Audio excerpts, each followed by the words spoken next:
Hello friends, welcome to competition एक सोच। तो जैसे आप लोग को पता होगा कि अभी कोर्स रिव्यू की सीरीज चल रही है, जिसमें मैंने पर्टिकुलर बहुत सारे टीचर्स के बारे में आप लोगों को सब कुछ जानकारियाँ देता चल रहा हूँ, उनके बैचेस के बारे में और सजेशंस के बारे में। ठीक है, अगर आप लोग वो वीडियो देखना चाहते हो तो आप प्लेलिस्ट में जा सकते हो, डिस्क्रिप्शन में लिंक मिल जाएगा। तो चलो आज फिर वीडियो को स्टार्ट करते हैं कि आज मैं क्या लेके आया हूँ।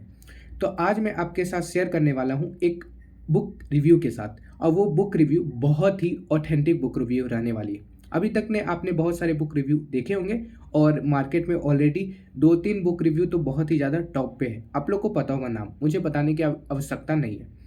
लेकिन आज मैं एक ऐसी बुक लेके आया हूँ जो कि बहुत ही ज़्यादा इम्पोर्टेंट है। किसके लिए? वो बिगनर के लिए और रिपीटर के लिए, दोनों के लिए इम्पोर्टेंट है। लेकिन वो फ़ायदेमंद किसके लिए ज़्यादा साबित होने वाली है उसका तो रिव्यू के साथ ही आपको बताने वाला हूँ। बाकी सारा कुछ संक्षिप्त में डिटेल वाइज आपको समझा दूंगा। ये बुक रिव्यू आपके साथ होने वाली है जिसका नाम है करंट मुद्दे। ठीक है, करंट मुद्दे को आप जानते होंगे, इनकी बुक अभी हाल ही फिलहाल लॉन्च हुई है 4.0 वाली। ठीक है, सॉरी 4.0 नहीं 5.0। और ये जो जो पीडीएफ है, जो बुक है, ये पहले इंग्लिश मीडियम में आती थी, पर इस बार सर ने हिंदी मीडियम में भी प्रोवाइड की है।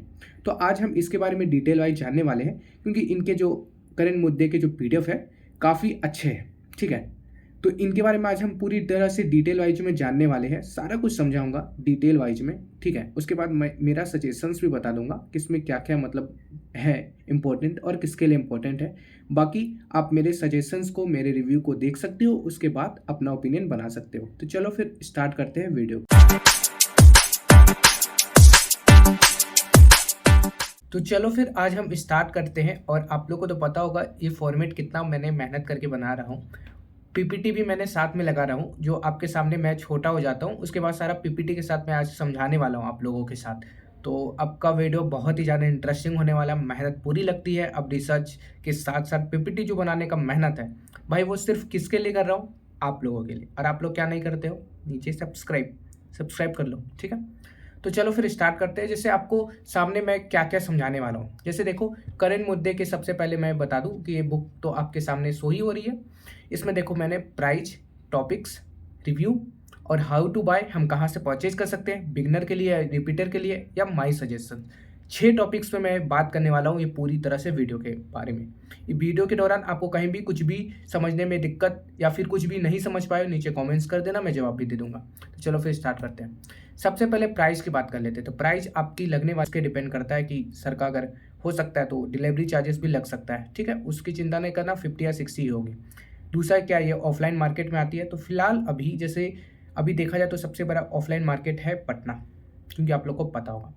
तो पटना में तो अभी तक ये जो है बुक करंट मुद्दे की वो तो नहीं आई है।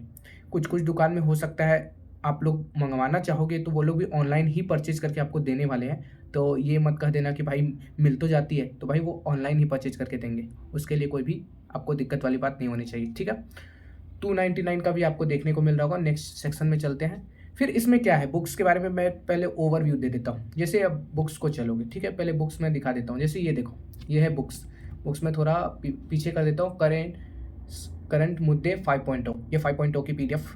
4.0 की मेरे पास एक्चुअली डेमो पीडीएफ है, तो आप लोग चिंता मत करना, मैं डेमो पीडीएफ आप लोगों के साथ शेयर कर दूंगा।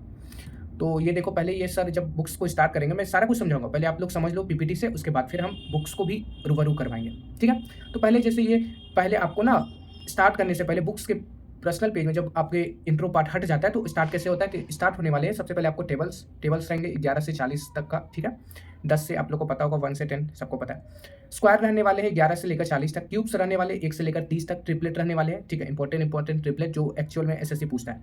जो पांचवा जो रहने वाला है वो है परसेंटेज, आपके जो प्रतिशत 1/5 वाले नहीं, इंपॉर्टेंट वाले 5/6 ऐसे करके प्रतिशत रहेंगे, वो ईजी वाले नहीं, ईजी वाले तो हर कोई बता देता है। ठीक है, फिर इनकी आती है करंट मुद्दे कैलकुलेशन सीट डिवाइज। ये क्या करने वाले हैं ना, आपको 10 दिन का एक शेड्यूल देने वाले हैं। ठीक है, 10 दिन का मतलब आपको डेली 10 दिन का एक बोल सकते हैं कैलकुलेशन को इम्प्रूव करने के लिए 10 पीडीएफ इन्होंने प्रोवाइड की है। ठीक है, इसके साथ वो आपको मैं बता दूंगा, ऊपर एक बारकोड है, अगर आप लोग ये यूज कर लियो तो लग रहा है कि भाई मैं कहाँ से यूज कर सकता हूँ, फिर से क्या कैसे मैं करूँ, तो वो बारकोड इनहैंड मतलब आप बारकोड को करोगे तो आपको पास फिर से वो आ जाएगी, तो आप फिर से निकलवा के कर सकते हो। ठीक है, वो तो आपको 10 मिलने वाली है, जिसमें आपको एडिशंस और सब एडिशंस हो गए, डिवीजन हो गए, एंड आपके डिफरेंट टाइप्स के जो कैलकुलेशन में हेल्प करते हैं वो सारे कुछ आपको देने वाले हैं। ईजी मॉडरेट ही लेवल रहता है, ईजी लेवल एक भी इन्होंने नहीं रखा है करंट मुद्दे के। फिर आपका क्वेश्चन आ रहा होगा कि चैप्टर्स क्या है और क्या क्या है। तो इसके लिए मैं चलता हूँ, सबसे पहले अपने सारे कुछ पीपीटी को हटाता हूँ, उसके बाद मैं चलता हूँ डायरेक्ट बुक में और बुक के साथ मैं सारा कुछ साझा करता हूँ। तो चलो फिर स्टार्टिंग से सबसे पहले अनबॉक्स करते हैं, बुक को निकालते हैं। देख सकते हो ये 5 एडिशंस की बुक है, ठीक है। आप लोगों को सारा कुछ मैं समअप करूंगा। सीएम मुद्दे 5.0 2000 से प्लस इन्होंने क्वेश्चंस को रखा है, बाकी मैं सारा कुछ समअप। सबसे पहले बता दो कि बुक्स किसने लिखा है। तो ये जो आप जो देख रहे हो पीपीटी में जो सामने एडमिन्स दिख रहे हैं, इन्होंने ही बुक लिखा है। तो मतलब इस बार जो हम लोगों के जो दिक्कत होते हैं कि भाई किसने लिखा है बुक, तो इनके ऑथर जितने भी टॉपर्स है वो सारे कुछ इस बुक्स को लिखने वाले। ये है इनके कंटेंट्स जो आपको देखने को मिल चुका है, ठीक है। कंटेंट्स को तो मैं समझा ही दिया हूँ। जैसे देखो जो मैंने पहले बात की थी, ये सब आप देख सकते हो टेबल्स के बारे में। फिर ये जो 10 आपको मैंने बात बता भी दिया था कि ये आपके मिलने वाले हैं 10 कैलकुलेशन के लिए। बाकी इन्होंने स्टार्ट कैसे किए, इन्होंने स्टार्ट करते हैं सबसे पहले मेंसुरेशन से, ठीक है। इनके मानना है कि सबसे ज़्यादा इंपॉर्टेंट टॉपिक्स मेंसुरेशन होता है और हमें उस पर ध्यान देना होता है।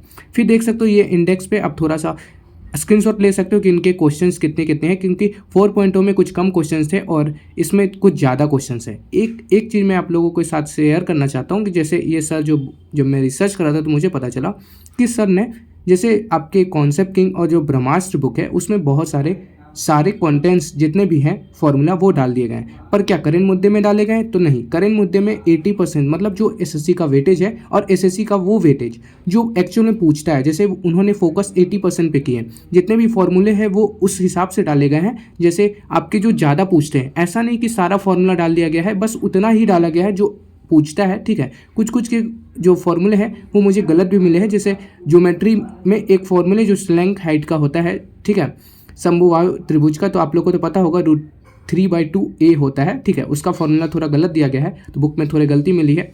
बाकी अगर ओवरऑल देखा जाए तो बुक बहुत ही अच्छा है और ये बिगनर के लिए तो बिल्कुल मैं सजेस्ट नहीं करना चाहूँगा, क्योंकि इसमें जितने भी क्वेश्चन है वो सारे मॉडरेट लेवल के हैं। CHSL CGL जितने भी है उसके सारे छाटे हुए क्वेश्चन है, तो आप लोगों से बनना बहुत ही मुश्किल होने वाला है दोस्तों, ठीक है। तो जितने भी बिगनर हैं जो फ्रेश है वो तो ना ही लेने वाले वो होंगे जो फाउंडेशन कर चुके हैं और जिनको सिर्फ प्रैक्टिस करना है वही इस बुक को परचेज करें। बाकी मेरा पॉइंट ऑफ व्यू देखोगे तो मैं तो वही सजेस्ट करूंगा कि वही लो, मतलब क्या बोल सकते हैं, जो और भी बुक है बिगनर वाले इस बुक को ना ही लो। रिपीटर जिनके 8-12 नंबर कम आते थे तो इस बुक्स को ले लो, ये बहुत ही अच्छा होने वाला है। करंट मुद्दे इनके सॉल्यूशंस भी बहुत अच्छे हैं, इंटरेस्टिंग है बहुत। अगर स्मार्ट अप्रोच इन्होंने कहा है तो स्मार्ट अप्रोच दिया भी है। तो चलो फिर अब हम आ जाते हैं नेक्स्ट सेक्शन में। जो नेक्स्ट सेक्शन आने वाला है कि सबसे पहले इस बुक्स को हम बाय कहाँ कर सकते हैं। तो इस बुक्स को अगर बाय करनी है तो मैं डिस्क्रिप्शन में जो है मेरे, ठीक है, डिस्क्रिप्शन में मैं उसका लिंक दे दूंगा, तब वहाँ से बाय कर सकते हो, ठीक है। इस बुक्स को बाय करने की आपको लिंक बिगनर्स के लिए तो मैंने बता ही दिया है कि बिगनर्स के लिए नहीं, रिपीटर्स के लिए होने वाला है बुक, क्योंकि रिपीटर्स ही इस बुक को अच्छे से यूटिलाइज कर सकेंगे। बिगनर्स में इतने सारे लेंदी क्वेश्चंस करेंगे तो आप लोग भी उलझ जाओगे और हो सकता है आप लोग का मोरल इतना ही डाउन हो जाए कि आप लोग को लगे कि भाई क्या मैं कर भी पाऊंगा या फिर नहीं। इस कारण मैं सजेशन नहीं देने वाला हूँ। तो चलो अब हम आ जाते हैं मेरे सजेशंस पे कि हमें क्या करना चाहिए। तो अब आ चुके हैं माय सजेशंस पे कि मेरा सजेशंस क्या कहता है कि आपको इस बुक्स को लेना चाहिए तो नहीं। देखो ये बुक्स उन्हीं को लेना चाहिए जो रिपीटर्स हैं। जैसे क्या होता है ना कि हम लोग फाउंडेशंस जब करते हैं तो बहुत सारे क्वेश्चंस लगा लेते हैं और बहुत सारे क्वेश्चंस को सीख भी लेते हैं, पर एट द टाइम क्या होता है कि हम कुछ क्वेश्चंस जो होते हैं फाउंडेशंस में जो लगाते हैं उसमें जो मेन क्वेश्चंस होते हैं या फिर टफ वाले क्वेश्चंस हो वो भूल जाते हैं, ठीक है। और ईजी वाले हम लोग याद रखते हैं, लेकिन जब हम रिपीट करने लगते हैं तो उसके साथ हमारा ध्यान हो जाता है कि भाई 500 क्वेश्चंस करने हैं। उसके चक्कर में जो एग्जैक्ट हमें जो टफ वाले क्वेश्चंस होते हैं वो हम नहीं कर पाते। टफ क्वेश्चन तो हम लोग नहीं कर पाते हैं, ठीक है। तो उसी टफ क्वेश्चन का सिलेक्शंस जो हम लोगों के बीच में 8 नंबर 12 नंबर बीच में बन के आता है, जो आप लोग को पता होगा बहुत ही ज़्यादा चैलेंजिंग होता है दोस्तों। मुझे पता है कि एक एक्सपेरिमेंट के लिए 2 नंबर 1 नंबर कभी कोई छूटना वो बहुत ही हेक्टिक होता है। तो ये करंट मुद्दे उसी के लिए डिज़ाइन किया गया है जिनके रफली 10 से लेकर 12 नंबर तक मेंस में छूट जाते हैं। ये उन्हीं को डिज़ाइन किया गया है कि ये बुक एकदम इतने टफ क्वेश्चन दिए गए ना कि आप मॉक्स में भी इतने टफ आपको मॉक में भी नहीं मिलने वाले क्वेश्चंस, जिसके कारण ना आप इस क्वेश्चंस को सीरीज को 1 बार 2 बार 3 बार जितने टाइम उसमें कर सकते हो। अरे एक बात और है, इस बुक्स में ना आपको 60 डेज का चैलेंज दिया गया, मतलब आपको हर एक दिन टारगेट दिया गया है कि आपको इतना क्वेश्चंस डेली बनाना है। तो आप 60 डेज में इस बुक को ख़त्म कर सकते हो, बार बार रिविजन कर सकते हो। तो मेरा पॉइंट ऑफ व्यू इस बुक को एकदम हैप्पी हूँ मैं। बाकी आप लोग को डेमो पीडीएफ मिल रही है, उसको देखो, उसके बाद अपना ओपिनियन बनाना, क्योंकि मेरे ओपिनियन से नहीं, आपको खुद के ओपिनियन से भी चलना है। तो टिल देन बाय बाय, मिलते हैं ऐसे रिव्यू के साथ। एक चीज़, सब्सक्राइब, लाइक, कमेंट।